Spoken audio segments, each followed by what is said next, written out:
Pro Group Management. Workers' comp that works for you. Welcome to Nevada Newsmakers. On the broadcast today. A lot going on in the gaming industry. Howard Stutz joins us, executive editor of CDC Gaming Report. He's here for the whole show on an all-new Nevada Newsmakers. Hello, is this D&D Roofing? Yes, it is. How may I help you? You did such a great job on my roof. May I speak to the owner? I am an owner. Oh, can I speak to your supervisor? Sure. How may I help you? I love your work. May I speak to the owner? I am an owner. We're all owners. Well, that's why at D&D we work so hard to keep your home safe and sound. Oh, no wonder. D&D Roofing and Sheet Metal. Local, employee-owned, here for you. Like a traditional handmade basket, retail is woven into the fabric of life in Nevada. From big box to mom and pop, retail supports our communities in countless ways. Jobs for the disabled, team uniforms for kids, help for the elderly, and so much more. Retail employs over 1 in 10 workers. Retail supports Nevada, and we support retail. RANNV.org. Pro Group Management offers workers' comp services to a growing number of industries. As businesses grow and change with the times, the need for a solid workers' comp program must be flexible and up to date. The evolving nature of regulations can make staying ahead of complex tasks challenging. But Pro Group Management simplifies the work so your industry can move forward and succeed. Pro Group Management. Workers' comp that works for you. This is Nevada Newsmakers with host Sam Shad, a no-holds-barred political forum. Now, from the Nevada Newsmakers broadcast headquarters, here is Sam Shad. And back on Nevada Newsmakers, we're always delighted to welcome back to the program Howard Stutz. He is the executive editor of CDC Gaming Reports and probably the most influential gaming reporter in the world. I'm putting you there, right there. My God, I hope you got my salary here somewhere. You'll be getting my Wikipedia page. We'll send you a bonus mug. How about that? All right, so let's start out. I don't think it's the biggest story, but it may be the biggest story today, which is the coronavirus shutdowns that we're seeing once again across the country. Yep, it's starting. I mean, we started seeing a few, not so much a shutdown. What we're seeing is rollbacks until the news out of Michigan last night. But a lot of states were starting to roll back their operations. Illinois is rolling back hours and implemented more social distancing. Massachusetts, it has a curfew that started earlier this month from like 9:30 p.m. to 5 a.m. in the morning. That has impacted the casinos throughout the state, the 3 casinos, the Encore, MGM, and Penn National's property, Plain Ridge. But then Michigan on Sunday, the governor said that starting Wednesday, they're going to shut down a lot of restaurants, a lot of different businesses for 3 weeks, try to get the virus in hand, and that included the casinos. So that's the first government-ordered shutdown. Now, we're hearing out of Colorado, the Blackhawk community, the county that operates, where Blackhawk, the casinos are there, may close, order the casinos close. It looks like that may have happened earlier this week when we're talking. So we're not real sure what's going on there. That's what we're seeing now. So now we're kind of on this watch on what's going to happen. And I don't think we'll see, other than Michigan, we may see some other shutdowns, per se, but I think it's really going to be rollbacks in operations, maybe curfews at night, try to limit more distancing. Originally with Colorado, they actually closed to table games in Blackhawk, but we haven't heard about the other markets, Central City and where they're at right now. So it's a fluid situation as we speak. Good news, as we're taping this on the morning of the 16th of November, that a second vaccine is getting high marks, that may be able to come through too. But we're still looking at least a year, if not a couple of years out, correct, of getting back to any kind of normalcy. Right, getting back to what we call like a pre-COVID numbers, or what we were in 2019, which were some of the highest gaming and non-gaming numbers we've seen in the state, since the recession. So we're looking at a couple of years getting back. The issue with the vaccine, it's a great, listen, that's what is needed to try to get people back to Las Vegas, back traveling again. But it's the distribution on when it's going to be distributed, how long that will take, who gets it first. We talk about, I guess, the high risk community is probably going to be the first ones to get the vaccine. So that's really, it's just going to be the rollout of it. It's great news that you have a second company now announcing that they have positive tests on their vaccine. But the question is, how long is it going to take to get this rolled out into, throughout the country? That's what's going to slow things down. As you well know, Sam, we've discussed this. You've discussed this on your show. It's really, we have in Vegas, the lack of airline flights, the lack of convention business. That's what's hurting the market. Until we get all that back, that's when we'll return Las Vegas, and it's going to take a while. All right, so now I'm going to bring up a topic that I know a lot of people in the gaming industry would just throw up their hands and maybe pull out their hair. Las Vegas is a 2 million person market. The Strip over the years has been famous for not welcoming locals onto the Strip to fill in any cracks in the business.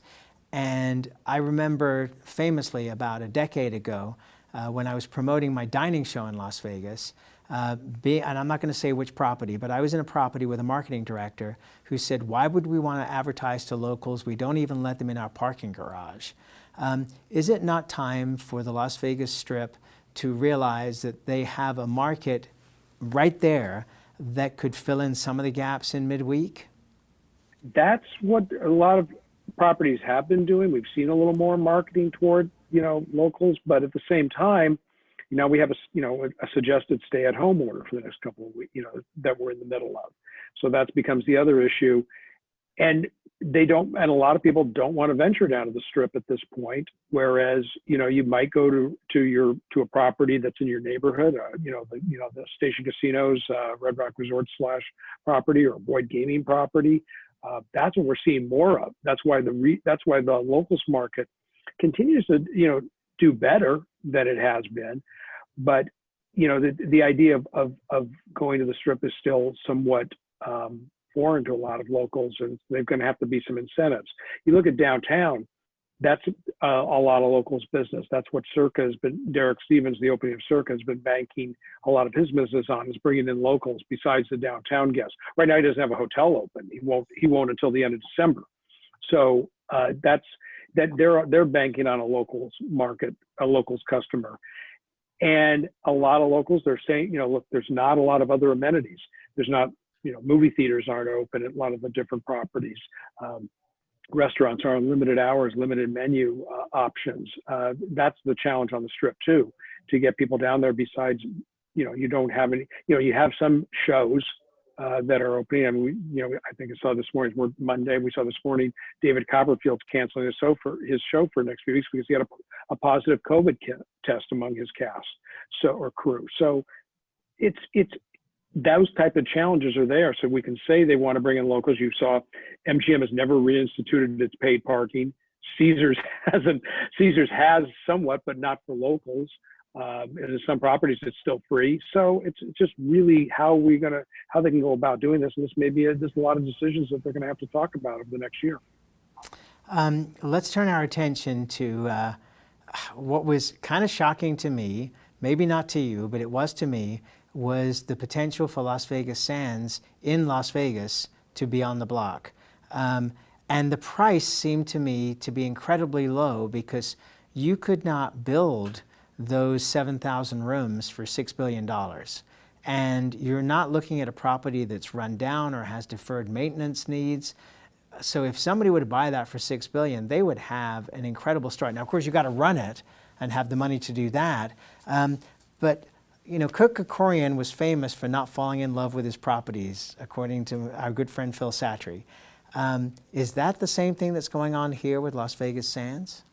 Not real sure what is the whole issue, what brought this about. There may have been an overture from some investment group, a real estate broker, some type of overture. And as a public company, Las Vegas Sands has to consider these type of offers. That's what we see all the time. When we first heard it, it was like, oh, yeah, no, they're not selling. And then all of a sudden, the one sentence statement from the company, from the corporation said, we're considering it, but we have nothing further to say.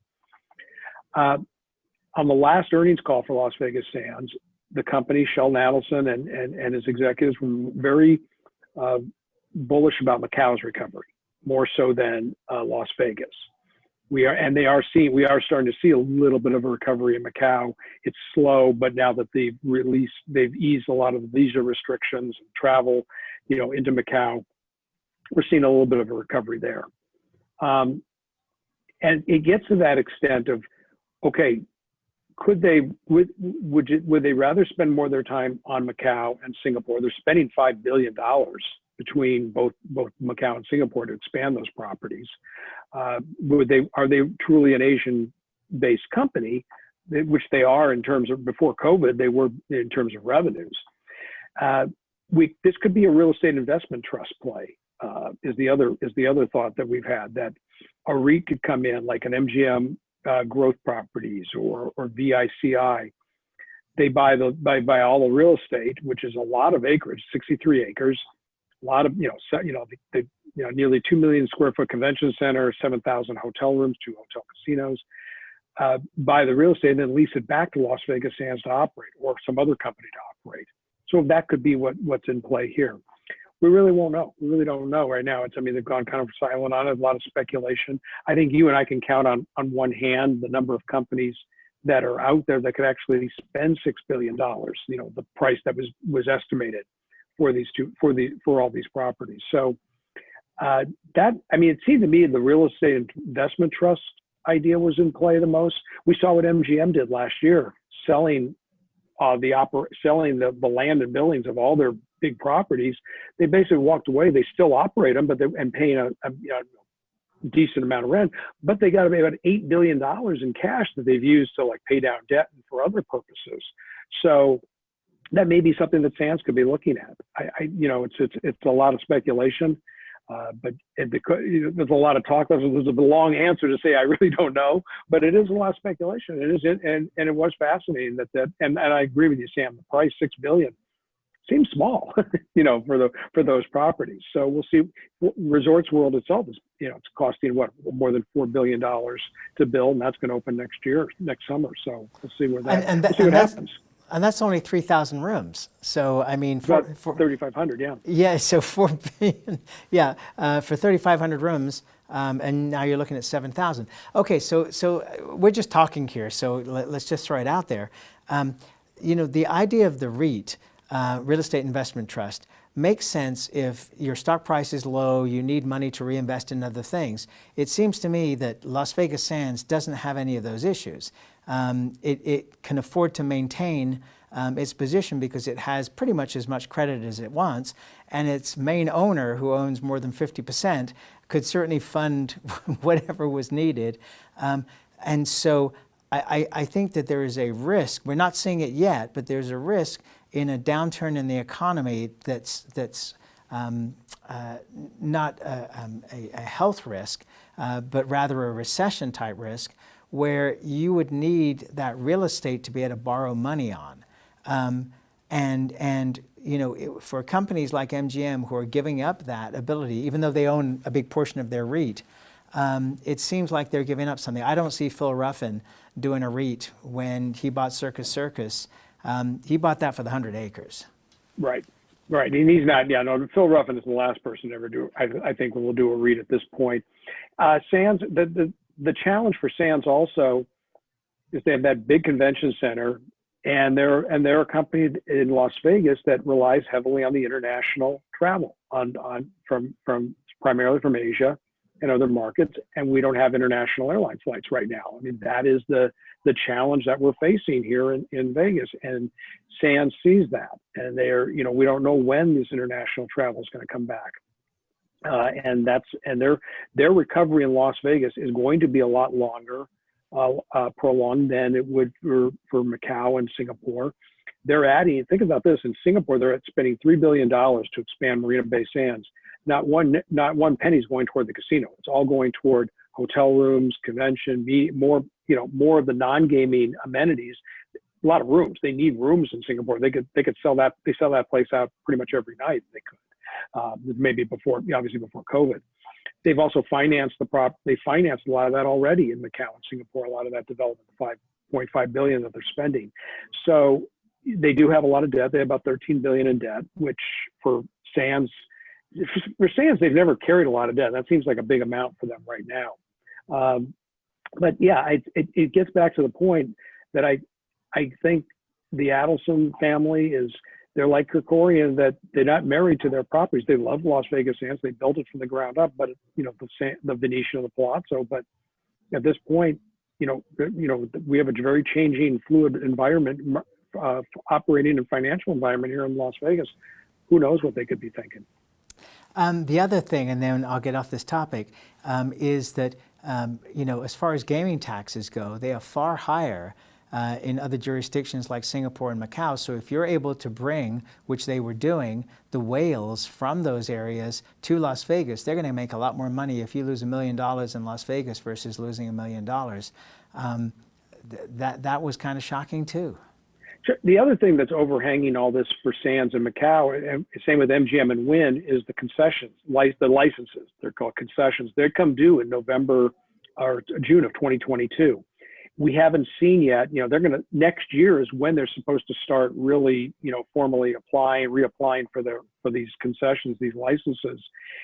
But the government of Macau and of China have not given the guidelines or presented anything. There's been hope that maybe kick the concessions farther down the road because of what's going on with COVID, kick them out to 2023 or maybe even 2024.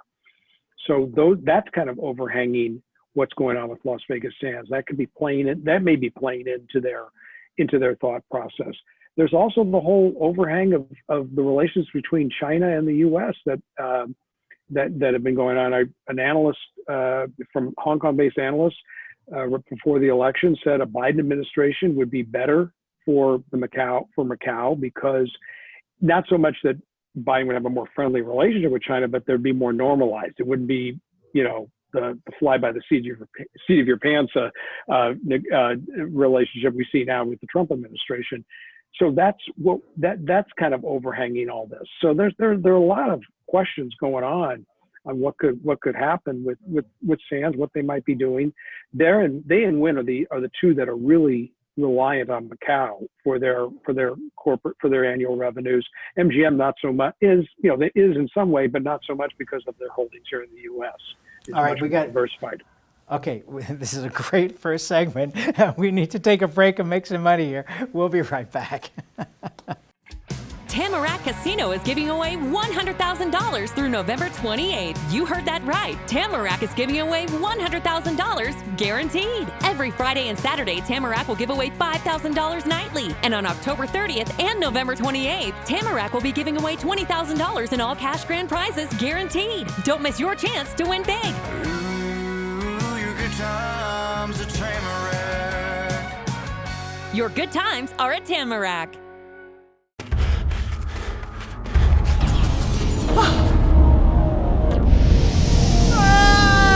Hey, Dad? What are you learning? This place is great. Huh? You gotta try this. Wow, this stuff is great. People are gonna love it. Yes. Yes, they will. Ahern Rentals began as Signal Gas Station on Las Vegas Boulevard. Founder John Ahern grew the business by offering rentals. His son Don built on John's legacy, growing Ahern Rentals into the largest independently owned American rental company, with 89 locations in 30 states. Don also brought his experience and vision to equipment manufacturing with Extreme Manufacturing and Snorkel.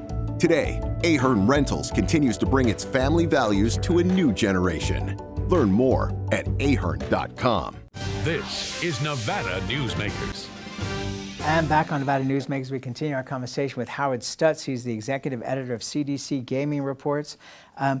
The stock price that's being promoted for Caesars from where they are around $50 today to $100 by Union Gaming because of all that's going on with esports and William Hill. Just give us a quick thought on that. Well, I think the William Hill deal is very smart for Caesars. Now they'll control their sports betting rather than not just farming it out to another company. They'll control their sports betting. They're doing some things. It's expected they're going to sell one of the properties on the Strip. We don't know which one yet. Everybody's speculation is Planet Hollywood. Plus, they are getting, they've sold off some other properties, so they're getting cash in to try to pay down some of their debt. But the William Hill sports betting thing is because sports betting it's going to be in 25 states by next year. Think about that. Half the U.S. will have legal sports betting by next year. Caesars will be in a lot of those markets. It's a great opportunity for them. What are people saying to you in terms of the turnaround that Caesars is seeing from where they were a troubled company with a stock price in the low teens to being a $50 or maybe on its way to a $100 company? What was the big difference that people are telling you between the way it was operated before and the way it's being operated now? It's stability with the Carano family, and Tom Reeg is very well respected. Not saying taking anything away from Tony Rodeo was the last CEO of Caesars. He came in, as during the whole Icon thing. He was one Icon's guy, and he came in to kind of stabilize things. The Eldorado folks have a lot of respect on Wall Street. Tom Reeg has a lot of respect on Wall Street. The focus that they've put on the company, I think that's what's really got the investment community somewhat calmed down. We're not, especially Icon's out of it. He sold off his stock, so his board members are going away. So I think that type of stability, I think that's what's helping Caesars. All right, we'll take another break and we'll be right back. Dimitri Prine here for Design Outdoor. At Design Outdoor, we specialize in all hardscapes, pavers, and walls you'll need for everything, from wonderful small yards to full-blown outdoor living. And we only refer the best contractors to make your vision a reality. Our store and backyard are located at 11600 South Virginia, just north of DeMonte Ranch Parkway. Visit designoutdoor.com or call us at 851-9499. I'm men's rights attorney Marilyn York, and because I represent men in all family law matters, women often call me gender traitor, woman hater, and even disgusting. So why represent men and target myself with these offensive monikers? It's simple. Children with fathers in their lives are 6 times less likely to drop out of school, 15 times less likely to go to prison, and 5 times less likely to commit suicide. So ladies, you can hate me, but please love your children more than you hate their fathers. Tamarack Casino is giving away $100,000 through November 28th. You heard that right. Tamarack is giving away $100,000 guaranteed. Every Friday and Saturday, Tamarack will give away $5,000 nightly. And on October 30th and November 28th, Tamarack will be giving away $20,000 in all cash grand prizes guaranteed. Don't miss your chance to win big. Ooh, your good times at Tamarack. Your good times are at Tamarack. This is Nevada Newsmakers. And back on Nevada Newsmakers, we continue our conversation with Howard Stutz. He's the executive editor of CDC Gaming Report. Red Rock Resorts. Kind of stunning that the Palms is not at this point reopening. And the company, although they've taken a massive hit, as everybody else has during this time, is looking at basically a reformatted way of working their business. What quick thoughts on that? Well, I think it's not surprising the Palms isn't open because it does rely on tourism, not just locals. So I think that's probably smart. And then they've reopened. They said there's 6 top properties within their portfolio. So that's what they're really focusing on. And like we said earlier, the locals market is doing better than the strip market. So I think that's why they're really having a concentration on that. And they've said they've seen younger crowds and newer, and they're hoping to get their longtime customers back. Same with Boyd Gaming, very similar. Why do you think the younger customers are coming? Because they're new customers, really. They get out. I think it's that they're more apt to get out of the house right now, even though stay at home or whatever. They're more apt to get out, where an older customer is trying to stay away from any type of environment that could put them, where we have a lot of questions. And they're They're starting to learn the game a little bit more. Sports betting is another, reason why a younger crowd getting out and go and watch games in one of these sports books, socially distanced, but doing that, and they're signing them up for the mobile app. So I think they're hoping to turn those customers, more. And plus, there's not a lot of else to do, Sam. Movie theaters are closed. A lot of, there's not a lot of entertainment out there. So that's why I think they're seeing a lot more younger customers getting out. A great show, Howard. Thank you so much for doing this, as always, and Anytime. look forward to talking to you soon because I got like 80 more questions. So come back soon. All right, and we'll be right back. A bird's eye captures its surroundings at different heights. At Brian Culpa Photography, we can make your imagination soar over buildings, parks, cityscapes, and beyond. Brian's images tell the story and get the job done. If you need a new perspective to tell your story, contact Brian today. Brian Culpa Photography. Experience the bird's eye view at brianculpaphotography.com. Hi, my name's Marilyn Miner, and I'm sure you'd agree that Nevada's a very special place to live. I was born here, and my husband and I have raised our family here. I feel it's a privilege to live and work in the Truckee Meadows. I especially enjoy helping my clients reach their real estate goals. Sometimes the smallest details provide the greatest satisfaction. I'd be complimented to talk to you about your next move. Call Marilyn Miner at Dixon Realty, 742-1280, or log on to marilynminer.com. As you know, Reno is booming.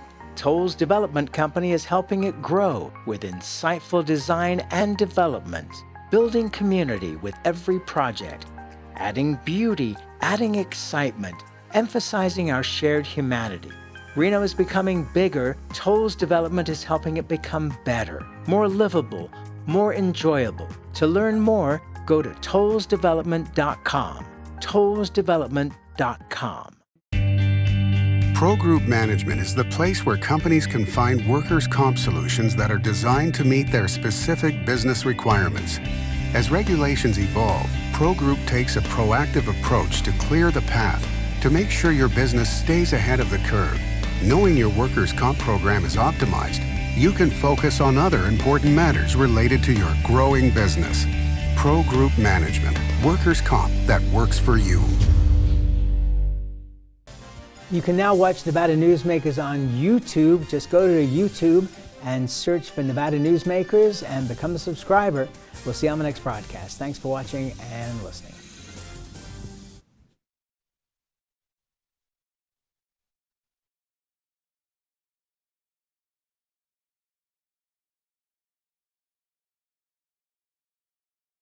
Watch Nevada Newsmakers on YouTube. You can do that now these days. We'll see you on the next broadcast.